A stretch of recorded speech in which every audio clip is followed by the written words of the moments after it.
Sejam muito bem-vindos de volta do nosso intervalo para a nossa mesa de inovação em saúde. Para os que não estavam aqui anteriormente, bom dia a todos. Gostaria de agradecer mais uma vez a organização do evento pelo convite e agradecer também aos meus colegas de profissão, doutora Samantha, doutora Jess, doutor Vitor, por aceitarem o convite e me concederem essa honra de dividir a mesa com eles. Vou começar com as apresentações. A doutora Samantha Long é a gerente de pacientes críticos da Regional São Paulo, do Américas. Bem-vinda, doutora Samantha. A doutora Géas da Silveira, diretor médico do Hospital Samaritano Higienópolis. Bem-vindo, doutora Géas. E doutor Vitor Bigelli de Carvalho, psiquiatra pela USP e fundador da HERA. Vamos começar, sem mais delongas, pela apresentação da doutora Samantha. Falar um pouquinho para a gente. Por favor, doutora Samantha, o palco é seu. Bom dia a todos. Quero agradecer aqui o convite pela pessoal da organização, pelo convite, principalmente aí pelo Tiago, pela Rafaela. Obrigada pela apresentação. E a gente vai falar um pouquinho aqui sobre como levar ferramentas de suporte à decisão para a ponta do cuidado.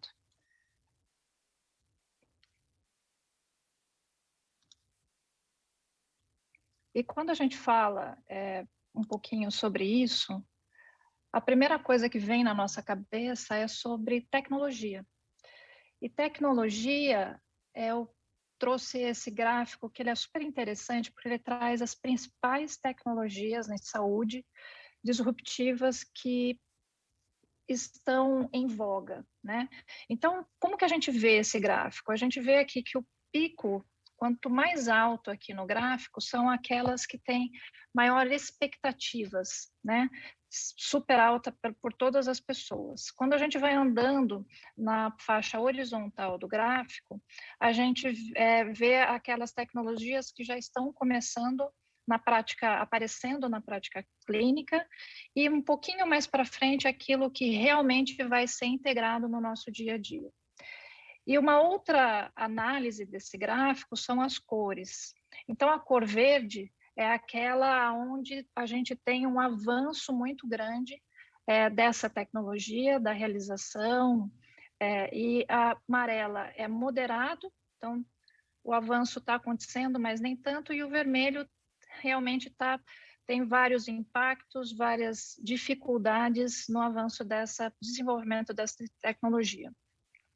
E quando a gente olha aqui, a gente vê alguns, né, um pouco mais no alto desse gráfico, como a realidade aumentada em cirurgia, o chatbot, devices portáteis para diagnóstico, como a impressora 3D para medicações e inteligência artificial para diagnóstico. Então, tem uma expectativa muito alta se realmente vai trazer algumas mudanças na nossa prática clínica. E quando a gente vê no meio aqui do gráfico, com relação o que a gente já está usando na prática clínica, a gente vê os smartwatches, que hoje, quando a gente olha, praticamente todo mundo tem um. E quando a gente olha mais para frente, a gente vê que já está integrado, são realmente os aplicativos, de uma maneira geral, em saúde. E quando a gente fala como vai ser a UTI do futuro? Como que a gente entende isso no futuro? Hoje, a UTI ela é responsável por gerar milhares de dados de cada paciente por hora, e a gente utiliza uma porcentagem mínima desse dado que realmente vai ser usado como uma ferramenta de decisão. E como a gente entende isso dentro da UTI é que, principalmente o Big Data, quanto a inteligência artificial, vai agregar, vai conseguir unir esses dados que a gente gera, e principalmente num sistema onde, até a internet das coisas, a gente tem muitos monitores dentro da UTI. E eles vão conseguir ser integrados e um conversar com o outro, trazendo automaticamente com segurança e qualidade dessas informações para os profissionais de saúde que estão ali cuidando desses pacientes. A gente já falou um pouquinho sobre como que a gente utiliza a simulação, principalmente no treinamento, e isso está sendo cada vez mais utilizados e robôs autônomos que podem ajudar, e tudo isso pensando em melhorar e garantir uma maior segurança para o profissional de saúde, mas principalmente para o paciente. Então, quando a gente olha todas essas ferramentas que hoje já existem, algumas ainda em desenvolvimento, outras já na aplicabilidade, mas o que elas trazem principalmente é o quê? Agilidade, segurança, melhoria dos serviços prestados, organização de fluxos de trabalho, redução de custo, garantindo uma maior eficiência no trabalho. E quando a gente olha de ferramentas, o que hoje a gente tem na prática? O que hoje já existe alguma coisa que a gente está utilizando? E aqui eu trouxe alguns exemplos do que a gente usa na prática nos nossos hospitais, nas nossas UTIs. Um software que é o UpToDate, que ele é muito utilizado, principalmente pelo corpo clínico, e ele traz informações atualizadas, totalmente baseadas em evidências, e garantem que qualquer dúvida que o médico tiver naquele momento, on time, para ele poder entregar o melhor cuidado, o melhor tratamento para aquele paciente, ele tem num clique. Então, isso é extremamente valioso e ele traz maior eficiência, maior qualidade e melhor desfecho para os pacientes. Assim como a Lexicomp e o Micromedex. Hoje, 100% dos farmacêuticos clínicos que trabalham dentro das UTIs, do Samaritano e Higienópolis, principalmente, todos eles trabalham on time com essas ferramentas abertas, avaliando as prescrições dos pacientes, vendo se as doses estão adequadas, se tem alguma interação medicamentosa, se tem alguma contraindicação, e isso fazendo o ajuste e conversando com o médico. Essa ação melhorou o desfecho e diminuiu eventos adversos em escala. Desde 2014, essa ferramenta é utilizada em massa pelos farmacêuticos, e quando eles entram, eles já são treinados nessa utilização. Hoje, eles não se veem mais sem essa ferramenta. E uma outra ferramenta que é muito utilizada por todas as UTIs, que é uma ferramenta de gestão, que é o IPMED, mas que também ela é um apoio para decisão estratégica, decisão de como deve ser direcionado os processos e melhorados os processos dentro da unidade, com o foco no melhor desfecho, na melhor qualidade, na maior segurança do serviço entregue para os nossos pacientes. Falando em devices portáteis, hoje as UTIs, é difícil a gente ver uma UTI de ponta sem um ultrassom. Aqui eu trouxe umas fotos aqui da UTI do Samaritano Higienópolis e do Samaritano Paulista, onde 100% dos intensivistas que trabalham nessas unidades, eles são treinados para a utilização do ultrassom. É uma ferramenta que, a qualquer mudança clínica, ela é utilizada beira-leito, que a gente chama o point of care, para identificar o que pode estar acontecendo naquele momento, e isso realmente mudar o tratamento, o caminho do planejamento terapêutico daquele paciente. Também, de novo, tendo agilidade nesse diagnóstico, ganhando tempo para ação rápida e direcionando um tratamento adequado, proporcionando melhor desfecho. Outra tecnologia, uma esteira, não é tão uma inovação, mas a inovação é trazer a reabilitação para dentro da UTI. Então, como que a gente pode mudar a forma da gente cuidar e direcionar o cuidado já com esse paciente ainda dentro da UTI, não precisar ele sair para daí iniciar um processo de reabilitação. Aqui é o exemplo do que foi feito dentro da UTI do Samaritano Higienópolis, onde os pacientes que têm condições para já começarem uma reabilitação motora e também cardiopulmonar, já é feito no ambiente de terapia intensiva, com toda a segurança e monitorização feita pela equipe multidisciplinar. Mas quando a gente fala em inovação, nem sempre é a tecnologia. Então, ferramentas que a gente usa no dia a dia, por exemplo, dentro de uma visita multidisciplinar na UTI, aqui é o exemplo dentro da UTI do Hospital Samaritano em Higienópolis, onde mudanças de processo do que a gente faz no dia a dia, melhorando a eficiência, trazendo mais qualidade e segurança para a informação de toda a equipe, faz uma diferença muito grande. Então, o que a gente fez foi colocar uma ferramenta que foi um quadro de metas em cada porta do quarto dos pacientes, e nesse quadro ele é preenchido durante essa visita multidisciplinar. E aí é colocado toda a meta, né, de frequência cardíaca, oxigenação, alarmes, mas também é feito qual é o plano daquele paciente naquele momento, e a gente coloca em cores. É um quadro imantado, e o que está em vermelho, né, toda a pendência de plano, seja um exame, uma alta, ele vai ficar em vermelho. A partir do momento que é realizado, essa meta foi feita, isso se torna verde. E dessa forma fica muito fácil a visibilidade de qualquer membro da equipe passar e identificar se já foi feita aquela meta, se não foi, o que é preciso fazer para que seja resolvido esse problema.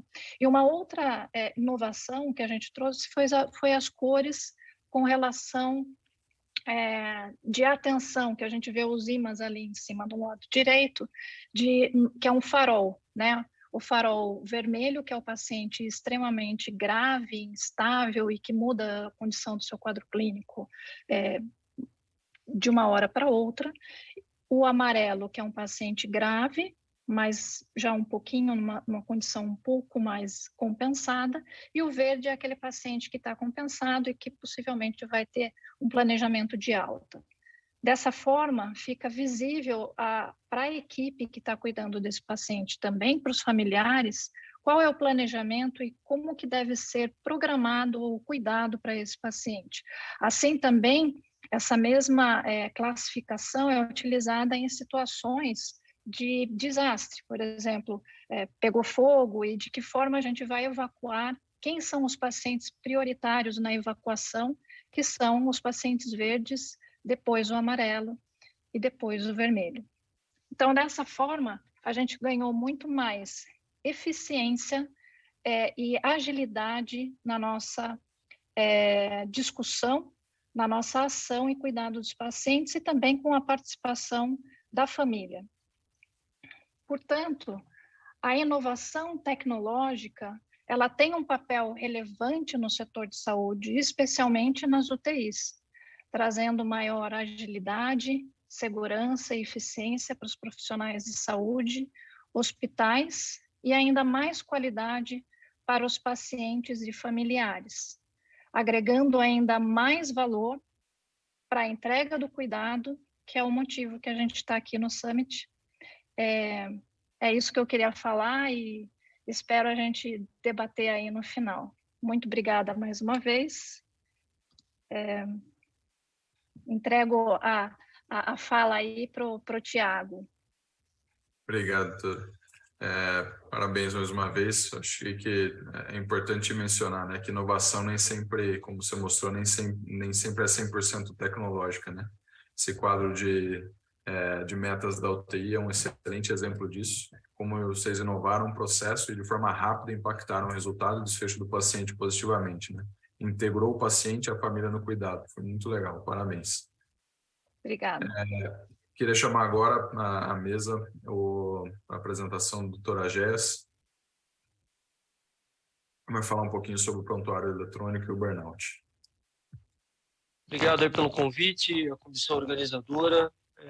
Eu gostei bastante da apresentação da Samantha, principalmente daquele primeiro gráfico, porque mostra, inclusive naquela curva ascendente, um ponto importante, que é o suporte aos colaboradores principalmente com relação à saúde mental, que foi algo que ficou tão evidente da necessidade agora durante a pandemia que nós estamos passando, né? E, embora tenha a ver com inovação, o que eu trago aqui justamente é um pouco do que nós estudamos, do que nós vivemos sobre o burnout médico e a sua relação com o prontuário eletrônico. E nada mais é do que como a gente pode lidar com pessoas, com profissionais, no caso aqui, dos médicos. E quando eu falo de burnout, falo de médicos, não necessariamente precisa ser limitado ao médico. A equipe multidisciplinar como um todo está absolutamente envolvida nesse cenário de utilização dessas soluções gerenciais eletrônicas.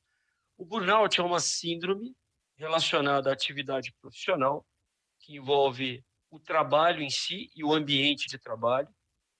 Tem a ver com uma exaustão emocional, a despersonalização e a sensação de realização pessoal reduzida. E está descrito, inclusive, no CID, como uma síndrome caracterizada por uma depleção de energia ou sensação de exaustão, distância, alguns quadros, algumas situações mais críticas relacionadas à depressão, e uma sensação de negativismo, um cinismo com relação ao trabalho. Então, é uma condição em que a pessoa, além de não se sentir parte daquilo que ela está realizando, sofre com isso. E quais são os fatores que relacionam a profissão médica ao burnout? Então, uma das coisas mais importantes é a gente voltar no tempo na nossa formação e lembrar, quando nós entramos na faculdade, o grau de investimento que nós tivemos que ter, tanto de tempo, quanto financeiro, quanto de vida pessoal. E existe, então, uma nítida desproporção, e a gente está falando aqui principalmente no mundo ocidental, e em especial o Brasil e Estados Unidos, onde existem documentações como esse estudo, da desproporção do ônus da formação e a baixa remuneração e ou reconhecimento. Para vocês terem uma ideia, comparando com algumas outras profissões, como a de professora, de dentista, o médico tem um tempo de treinamento em termos de horas excessivamente maior. Eu não sei se excessivamente seria a melhor palavra, mas assim, de uma forma geral, muito maior, muito mais anos de treino e muito mais tempo de trabalho também. E isso agregado a vários momentos em que, enquanto um economista, um engenheiro, um dentista já se encontra no mercado de trabalho, o médico permanece na sua fase de formação, quer seja no estágio obrigatório ainda na graduação, mas passando também pela residência e, eventualmente, por um fellowship, que, no nosso caso, muitas vezes acontece fora do país. É interessante também notar que, dentro desse cenário da formação médica, nós hoje vivemos mudanças significativas no setor de saúde. Uma pressão violenta por controle de custos, uma pressão no setor privado por produção, né, disputa de mercado, um oceano vermelho que nós vivemos nos hospitais privados. Essa é a realidade das grandes capitais brasileiras. Esses novos modelos de remuneração, a saúde baseada em valor, né, a entrada definitiva da atenção primária, principalmente no setor privado, sem contar com todas essas novas tecnologias que convivem com uma heterogeneidade de gerações muito grandes na nossa profissão.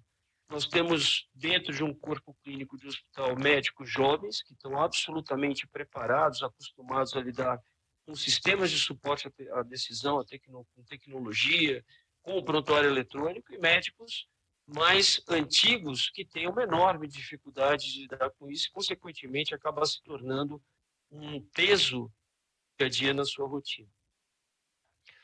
Então, tudo isso contribui para um sistema hoje de saúde que está sob pressão. E isso, obviamente, tem consequências e pode ter relação direta com o burnout do profissional. Quer seja por longas horas de trabalho, por essa questão da tecnologia e o quanto que essa tecnologia entra no ambiente de trabalho com a sua usabilidade ainda inadequada. documentação e burocracia cada vez mais pesados. Há uma questão do desequilíbrio, principalmente para o médico, da vida profissional e pessoal, o estresse moral e uma cultura organizacional muitas vezes desdenhosa e sem percepção de valor pelo profissional. É muito daquilo do médico antigo entrar no hospital e falar assim, esse não é mais o hospital que eu comecei a trabalhar, que eu comecei no meu início de carreira. E tudo isso, pessoal, muito acelerado, muito impactado, como eu disse, pela pandemia. Um mundo em que as mudanças foram absurdamente aceleradas, um mundo que vive incertezas e que gera medo do futuro. A nível de instituição, é fato que existe um desequilíbrio claro entre as expectativas do médico e as expectativas de uma instituição, principalmente de hospitais que são hospitais de alta complexidade. O médico ainda tem uma visão conservadora, tradicionalista, em busca de autonomia, de proteção, de reconhecimento. Quando nós falamos proteção, é o quanto que o hospital vai proteger o meu negócio, quanto que eu vou continuar exercendo a minha prática aqui e ganhando a minha remuneração de uma maneira adequada, sem que eu tenha que me preocupar com isso. E, por outro lado, de forma tácita, porém cobrando do médico, o hospital cada vez mais fala em cuidado centrado, fala em qualidade e segurança, fala no chamado value-based, né? Combate ao desperdício, redução de variabilidade na prática, reconhecimento de protocolos e padrões, e às vezes tenta impor essa visão e essa expectativa para o médico, sem que haja algo explícito, sem que haja algo que seja palpável e que essa conversa seja feita numa mesa de forma estratégica, com o médico de fato participando. O fato é que o médico fica à margem dessa discussão de mudanças, mas é diretamente afetado por elas. E gera como consequências o que hoje você vê nos cafés, quando você encontra um colega para almoçar. Muitos estão desmotivados, muitos perdem a credibilidade na gestão do hospital, muitos perdem o orgulho pela profissão e pelo ambiente de trabalho, e aí vem a questão do burnout, problemas de saúde mental, como depressão, ideação suicida. Sim, isso acontece e não é infrequente. Em alguns casos, o desejo de deixar a profissão. E isso ficou claro quando esse ano é publicado no JAMA um paper que mostra que, levado ao limite, 1 em cada 5 médicos intencionam, né, a deixar a sua prática. São mais ou menos 23,8% dos médicos que participaram dessa pesquisa e 40% de enfermeiros, né? E isso, durante a pandemia, é um cenário que se mantém porque impacta, inclusive, a longo prazo no planejamento da força de trabalho no setor de saúde. Existem também evidências, como eu falei para vocês, que o burnout associa-se à depressão, associa-se a erros relacionados à assistência, como erros de medicação, e a depressão tem associação direta com ideação suicida. O burnout médico traz como consequências uma perda de qualidade progressiva no atendimento ao paciente, impacto, consequentemente, na segurança do paciente e desfecho clínico, e uma redução, no geral, na satisfação do paciente. Isso também é documentado nessa revisão sistemática com meta-análise de 47 estudos, envolvendo aproximadamente 42.500 médicos. O burnout médico aumenta 2 vezes a probabilidade de ocorrência de eventos adversos e 3 vezes a queda de satisfação do paciente em relação ao atendimento. Então, isso é muito interessante, porque às vezes nós temos discussões a respeito de NPS, age caps, né, a experiência do paciente, e muitas vezes o médico é criticado no atendimento, ou o paciente reclama do médico, e na verdade existe um pano de fundo que é muito mais complexo e que não é simplesmente relacionado apenas ao comportamento do médico, mas o comportamento do médico acaba sendo uma consequência de todo esse ambiente que nós estamos demonstrando para vocês. E existe sim relação entre burnout e o prontuário eletrônico. Esse é um dos estudos mais recentes a respeito disso, que mostra, numa pesquisa realizada há mais ou menos 2 anos, intensos níveis de frustração, insatisfação percepção de risco ao paciente e falhas de comunicação quando você pergunta para o médico qual a sua percepção a respeito do prontuário eletrônico. E 74,5% dos respondentes associam sintomas de burnout ao prontuário eletrônico. Numa outra revisão de literatura, com 25 estudos, 8 desses 25 estudos são surveys, mostram relação entre prontuário eletrônico, burnout e depressão. 6 estudos relacionam burnout com falhas na construção dos prontuários eletrônicos, consequentemente na sua usabilidade e funcionalidade. 10 estudos relacionam burnout com tempo gasto e no uso da ferramenta. E 4 estudos relacionam burnout com excesso de mensagens e pop-ups que surgem do prontuário eletrônico. E interessante, um estudo relaciona o fato da organização, através da sua gestão, realizar um suporte e um plano de implementação que envolva comunicação, treino, suporte técnico, com redução do burnout médico. Então, fazendo um resumo, a ineficiência do ambiente de trabalho e o prontuário eletrônico inserido tem relação com burnout, e isso envolve tanto questões técnicas, como o design de um software ruim, como também questões sociotecnológicas, usabilidade pobre e uma má integração ao fluxo ou à rotina de trabalho. E o que pode ser feito, né? Então, recentemente foi publicado no Lancet e, posteriormente, um livreto pela National Academy of Medicine americana, propondo um call for action, né, e um combate ao burnout através de uma abordagem centrada no indivíduo, centrada no ser humano. E é um modelo que envolve ações desde a linha de frente até o ambiente externo, trabalhando em cima de fatores do sistema de trabalho, na interface do indivíduo com esses fatores e mensurando os outcomes, ou seja, o burnout, caso haja uma falha do planejamento e da execução desse plano, ou elementos que mostrem que o indivíduo acaba indo para uma situação de mais bem-estar no seu ambiente de trabalho, né?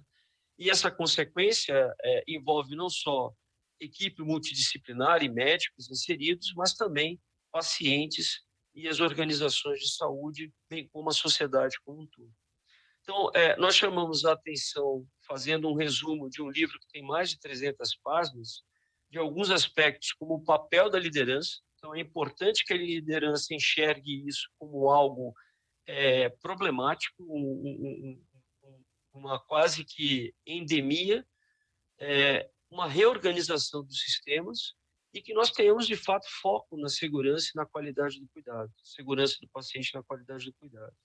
Então, dentro dos domínios de ação, o desenvolvimento de ambientes positivos no trabalho, né, que a liderança tenha foco na qualidade e segurança não só do paciente, mas também do colaborador, a redução da sobrecarga de trabalho administrativo, quais são as medidas que nós podemos fazer em cima disso, rever e propor soluções tecnológicas que agreguem valor e prover suporte aos profissionais de saúde para evitar ou tentar, pelo menos, tratar o burnout uma vez que ele estiver instalado.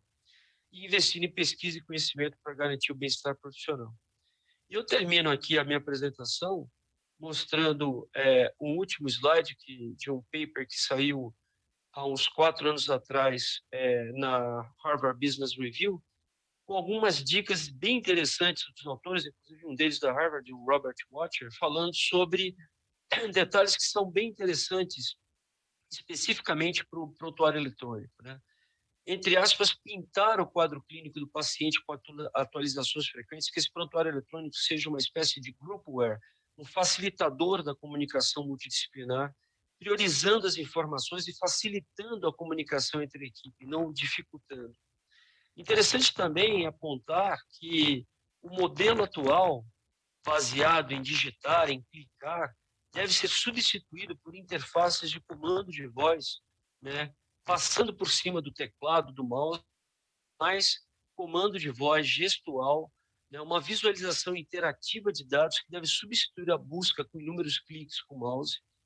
A inteligência artificial deve tornar o sistema clínico mais sábio, através de entradas de dados, inclusive pelo paciente. Nós tivemos a oportunidade em outra instituição de trabalhar no chamado Open Notes, permitindo que o paciente, no momento zero, tenha acesso ao seu prontuário, e isso é uma mudança de paradigma importante. A entrada de dados automáticos, isso tem muito a ver com integração do sistema, e isso gera informações não na forma de pop-ups, mas maneiras de informar o médico sobre prioridades no tratamento, e chama a atenção da participação do médico e dos profissionais de saúde na construção, na revisão da construção dos prontuários eletrônicos. Isso é essencial. Não adianta você fazer um laboratório apartado da ponta da operação. Então, quando o Watcher coloca no seu artigo de prisioneiros a parceiros, é tirar o médico desse ambiente onde ele se sente um prisioneiro de uma tecnologia que não vem ajudando tanto, a um parceiro na construção de uma tecnologia que o ajude a tornar o cuidado mais seguro e de qualidade. Muito obrigado. Muito interessante. Obrigado pela sua aula, doutora Jéssica. Realmente é um tema bastante importante, né? Depois a gente vai discutir um pouquinho mais sobre isso. E a gente vê que muitas tecnologias estão chegando, muita coisa nova vem sendo inventada, vem sendo apresentada para os gestores, para os médicos. E uma coisa que vem ultimamente sendo discutida bastante, e sempre aparece quando falamos de inovação de saúde, pelo menos tem aparecido nos últimos tempos, é falar sobre o metaverso, né?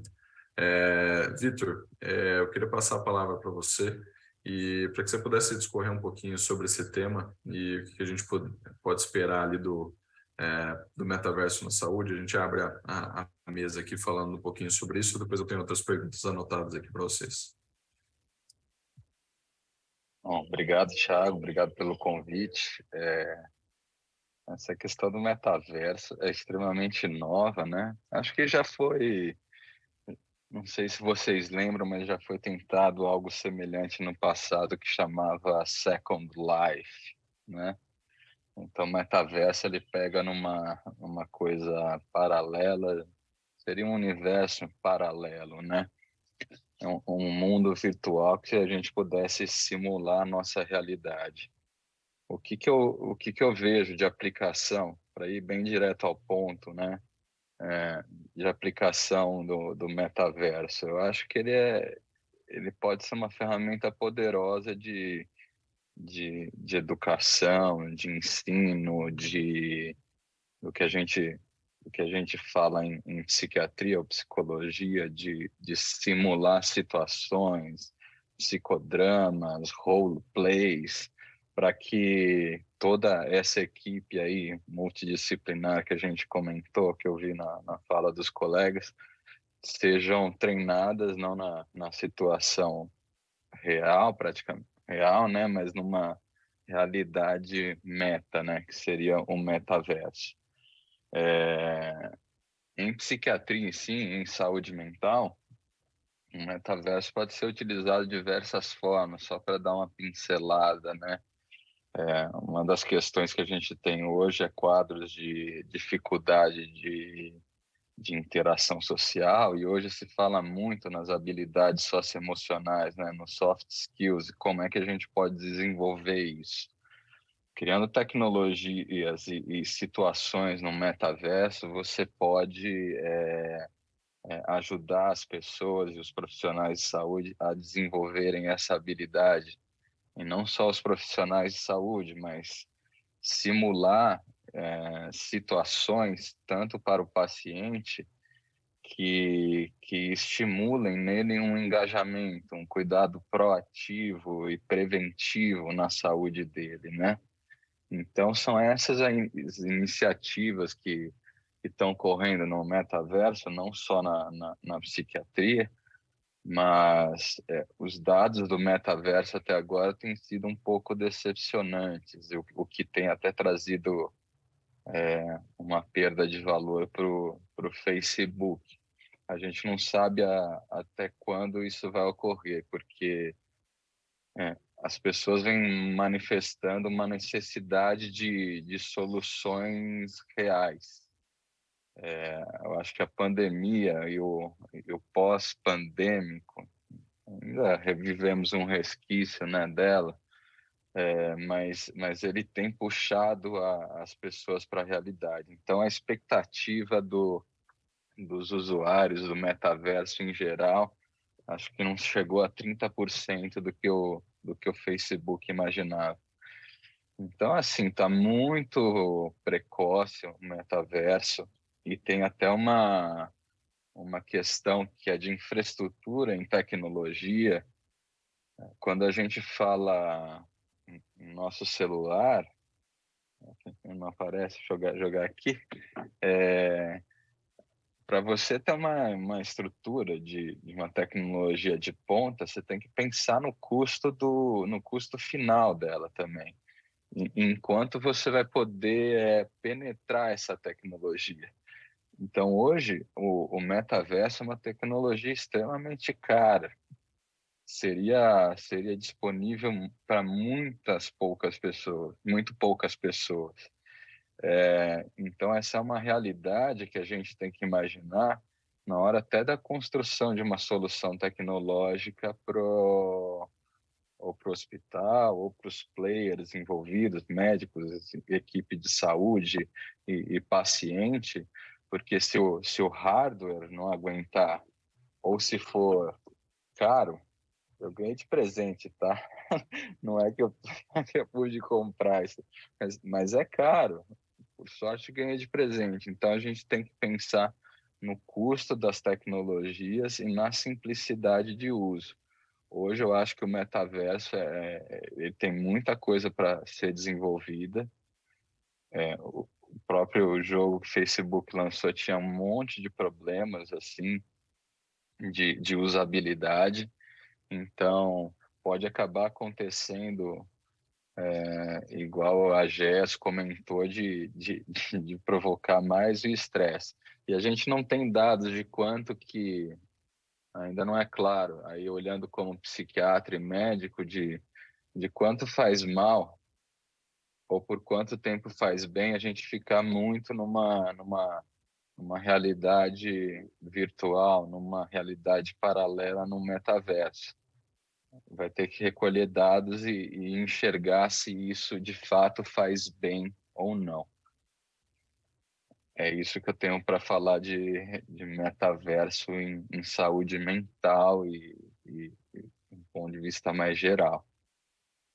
Acho que aproveitando o gancho, falando aí dessas novas tecnologias e como que isso pode, puxando um pouquinho do gancho da fala da doutora Jess também, como que essas novas tecnologias a gente consegue incorporar elas no mundo clínico, na atuação, e que a gente consiga treinar adequadamente esses médicos, e como que é esse burden, assim, o tempo inteiro, novas informações, novas coisas chegando, o tempo inteiro você tendo que ser treinado, quanto que isso afeta, né, a performance do médico? O doutor Agé já falou que tem algum risco ali para o paciente no burden, no médico que tem o burnout, você tira ali, inclusive, a nota de satisfação do paciente, você tem um risco aumentado.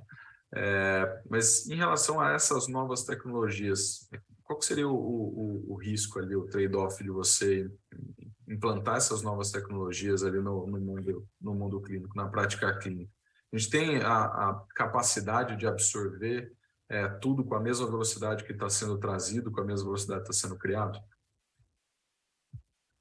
Então, essa é uma opinião de quem estuda a mente, de quem lê estudos e de quem compara o poder de um computador de analisar dados ao poder limitado da capacidade humana, né?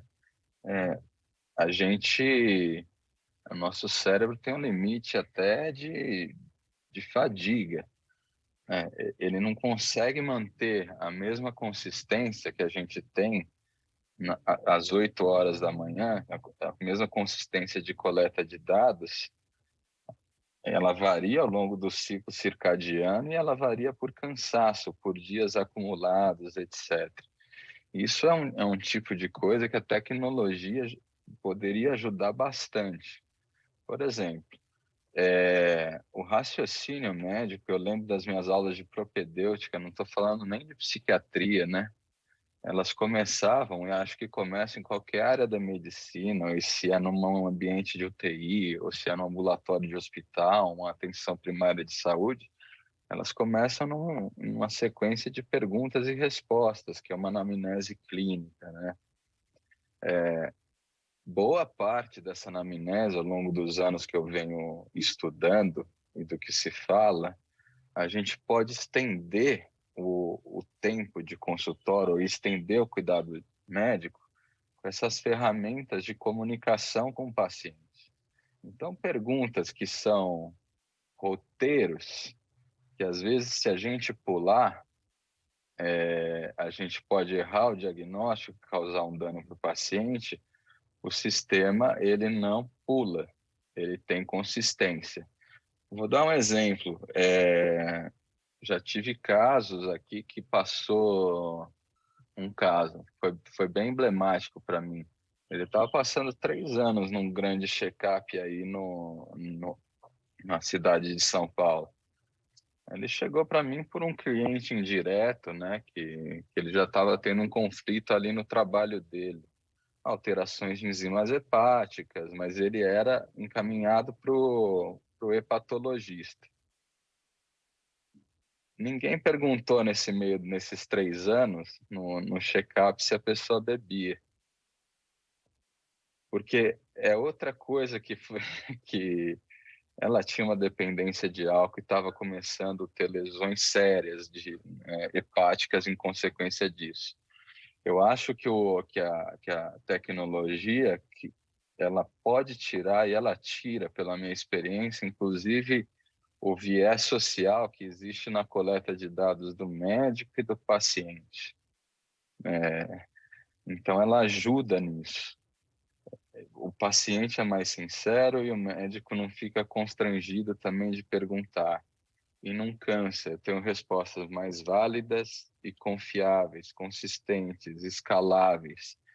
E quando a gente está pensando em qual que é o desafio, né? Voltando aí à sua pergunta, né, Tiago? Existe uma curva de aprendizado, talvez, a gente precisa entender isso no ambiente hospitalar ou mesmo nas universidades. Existe a transgeracionalidade, né? Com seus valores, com suas habilidades no uso da tecnologia ou não. Mas não sai andando sozinho isso daqui. Então, como o AGS comentou, tem que ter um treinamento prévio e uma curva de aprendizado. Então, a unidade de saúde tem que investir nisso e tem que treinar os profissionais a receberem essa informação e a interpretarem. Num primeiro momento, sempre há um desgaste, há um gasto maior de energia, porque é um aprendizado novo, a gente não está acostumado.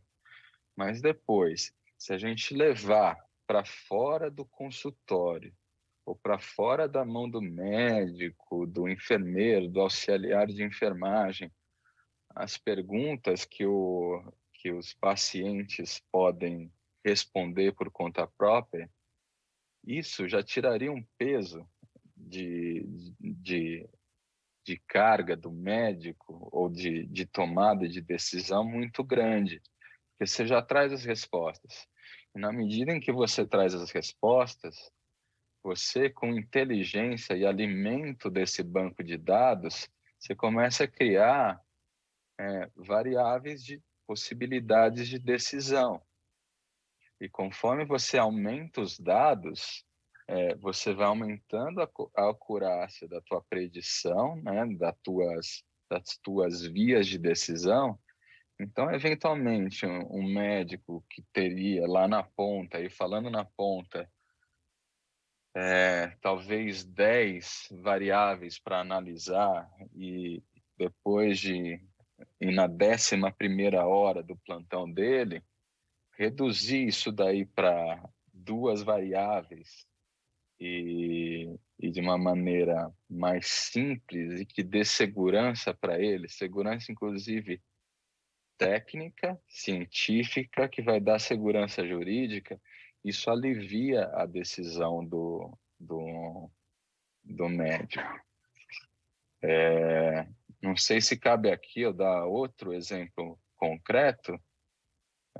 Nós, por natureza, nós somos, como seres humanos e profissionais de saúde, ruins em cálculo de risco. E hoje a matemática e os algoritmos estão aí para ajudar a gente. Então, como é que você calcula o risco de um paciente que saiu da UTI? Vou usar agora o case da Samantha aí. Como é que eu calculo o risco, né, desse paciente que está saindo da UTI não voltar tão cedo para o hospital? Porque isso não é interessante para o paciente e para o sistema de saúde como um todo, né? Até mesmo para o hospital. Existem ferramentas que auxiliam isso. Agora, para quem não está muito habituado, imagine lá que na minha época, não é tão distante assim, mas até na minha residência eu escrevia de qualquer forma no prontuário. Não era estruturado. A coleta de dados, por isso a gente precisa de um sistema que colete dados estruturadamente, que tem a ver com a experiência do usuário, que o Agéas comentou. Tem que ser fácil e tem que ir lá de baixo poder coletar estruturadamente para produzir inteligência. A gente fica preocupado quando pega a estrada em ter acidente, mas a maioria dos acidentes eles acontecem no nosso caminho habitual. Esse é um exemplo de como o ser humano é ruim para cálculo, não é muito bom para cálculo e predição de risco. Então, assim, eu acho que existem ferramentas que são de coletas de dados que dependem de uma proatividade, né? Ou seja, do paciente ou do médico ou dos profissionais de saúde, enfermagem, auxiliares e outros coletando os dados. Existem as tecnologias passivas, né? Os wearables é uma delas, mas tem a questão da qualidade do hardware, que também dão informações relevantes. E existe esse celular aqui, que é uma coisa fantástica. Para a gente ter ideia, na nossa idade aqui, mais ou menos, a gente é mais ou menos da mesma época, a gente tem 10 mil interações com o celular dia. E cada interação, esse movimento que eu faço, ele dá um código. A pressão depende da qualidade do celular, tá? A pressão com que eu digito, a velocidade com que eu digito, ele dá outro tipo de código. E isso a gente pode colocar é uma realidade que eu estou falando e já existe, tá? Você pode colocar num sistema de informação para predizer alguns desfechos de saúde. Por exemplo, um problema que é muito frequente: queda, né? Queda em idosos. Quantas vezes antes de tropeçar, quer dizer, antes de cair, o paciente não tropeçou? Estou dando um exemplo de como a gente pode usar os dados do acelerômetro e do GPS aqui para entender e predizer possíveis danos ao paciente, porque as pessoas carregam isso. Eu estou afastado do ambiente de UTI há algum tempo, né? Já fui até paciente de UTI uma vez, mas eu lembro de pegar meu celular na UTI quando eu fiquei mais lúcido. A gente não leva nada para o banheiro junto com a gente, mas a gente leva esse celular. Então, daqui a gente pode extrair um monte de informação. Agora, a gente tem que entregar na ponta, mastigadinho, e para o profissional treinado. Porque se causar mais dificuldade nele, ou causar mais trabalho para ele, aí vai gerar o burnout. Aí vai gerar o desgaste, o excesso cognitivo.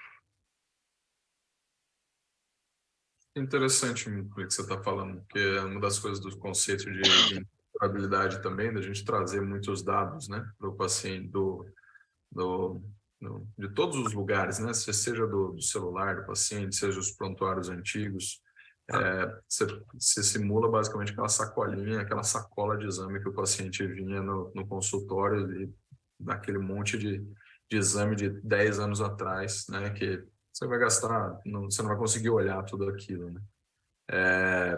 Uma coisa que eu pesquei na fala do Dr. Agés, que ele comentasse um pouquinho, sobre o Open Notes, né, o como que seria importante a gente adotar isso, devolver realmente o prontuário para o dono dele, né, que é o paciente, e quais são os benefícios que você vê de implantar isso efetivamente na prática, né?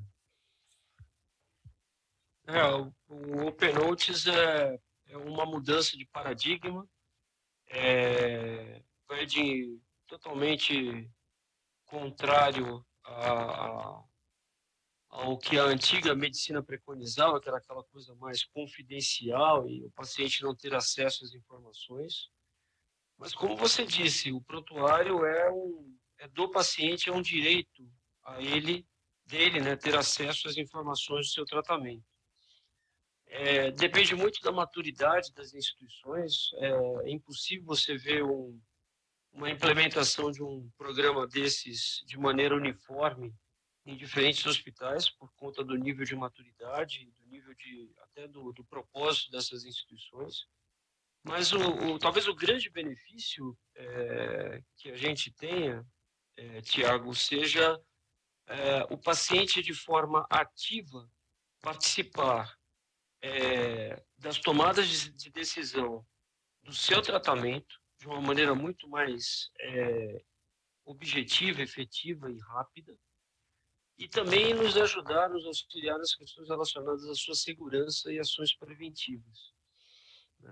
Por exemplo, né, uma das experiências que eu tive, alguns pacientes relataram que a informação a respeito das suas medicações de uso crônico estavam erradas e, consequentemente, isso impactava na reconciliação medicamentosa no pós-operatório. Questões assim absolutamente simples de meta 1, como nome, muitas vezes nomes parecidos de pacientes, o paciente sinalizando. Teve um caso também que eu acompanhei na prática de um paciente que estava com o prontuário errado porque o nome dele era rigorosamente igual ao do nome de uma outra pessoa que estava internando no mesmo dia.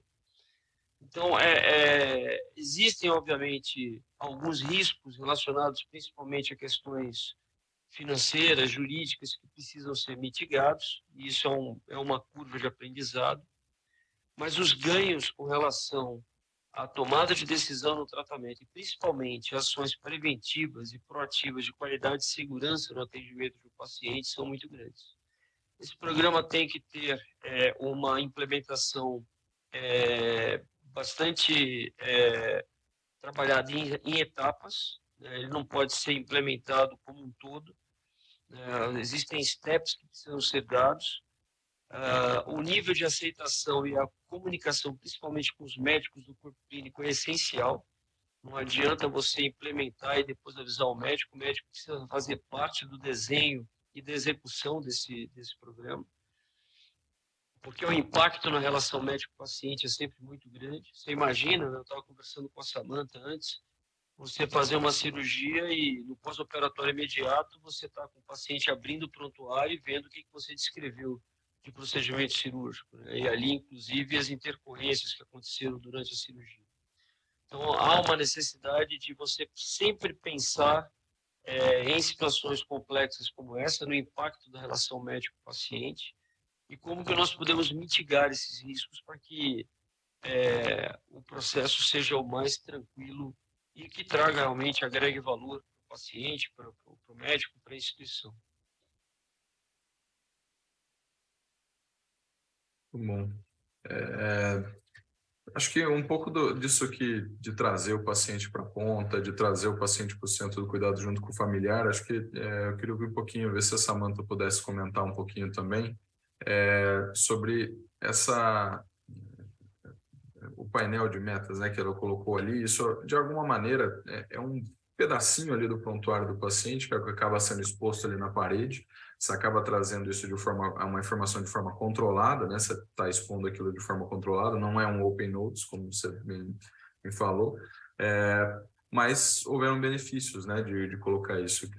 Como é que foi essa reação dos pacientes, dos familiares, o que eles acharam? Acho que qual foi o impacto disso na assistência? Se você puder comentar um pouquinho, Samantha. Tiago,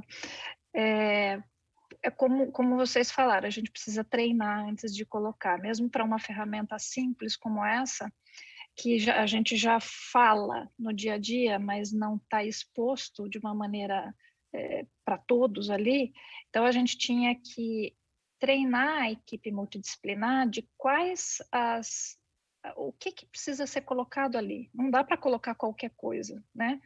Então, tem que ser de uma maneira muito objetiva e não ficar deixando recadinhos, porque às vezes isso acontece. Então, primeiro teve uma fase de treinamento, de adequação com a ferramenta, para eles entenderem qual era o propósito e o que a ferramenta ia agregar para eles na prática, para eles entenderem, porque sem entender, a ferramenta não ia para frente. E aí, após todo mundo entender, passaram-se, acho que numa primeira semana, aquela questão que ficava meio na dúvida do que realmente, se aquilo realmente valeria a pena ou era mais uma questão burocrática ali, principalmente familiares, porque na UTI os familiares acompanham a internação, os pacientes, como é uma ferramenta que fica fora do leito, não fica dentro do leito, o paciente, ele vê quando ele sai, são aqueles que estão numa condição melhor. Mas a família, ela participa do cuidado. Então, ela entende o planejamento, porque qual é o maior problema hoje? Falta de informação e comunicação com a família. E quando eles entendem qual é o plano, o que vai ser e o que tem que ser planejado para que o tratamento dê certo, para que ele tenha alta dali a um tempo da UTI, ou mesmo quando tem alguma intercorrência, essa comunicação e até muitas vezes, quando o paciente tem condições clínicas, ele ajuda e ele compreende, faz parte ele também de ajudar no tratamento, mas principalmente a família. Então, isso agregou muito. Eles trouxeram que principalmente a transparência e aumentou segurança. Então, a transparência de informação, melhora da comunicação, melhora do entendimento, planejamento, porque as informações eram muito fragmentadas, ainda mais quando o médico tem mais de uma equipe acompanhando. E aí, quando você resume aquilo num quadro e ele sabe o que aquele dia está programado e por que não foi feito, porque o vermelho e o verde também é um alerta quando ele não fica verde, isso só agregou. E como hoje as pessoas identificam essa ferramenta como extremamente necessária e parte do dia a dia. Então, é um momento onde todo mundo realmente se reúne, fica focado para realmente entregar o melhor cuidado, e a família também é mais uma pessoa participando do cuidado. Então, assim, o feedback foi extremamente positivo e principalmente aumentando a confiança deles no que a gente está fazendo. Legal, perfeito. Bom, eu queria agradecer mais uma vez a todos os colegas aqui. Aprendi bastante nessa última hora. Queria agradecer mais uma vez a organização do evento. A gente acaba a nossa mesa de debates de inovação em saúde por aqui. O evento vai ter um intervalo agora, até às 2h15, e voltamos à tarde com a primeira mesa de gestão. Muito obrigado mais uma vez e boa tarde a todos. Obrigado, gente. Obrigada, boa tarde. até logo. Obrigado, pessoal. Boa tarde.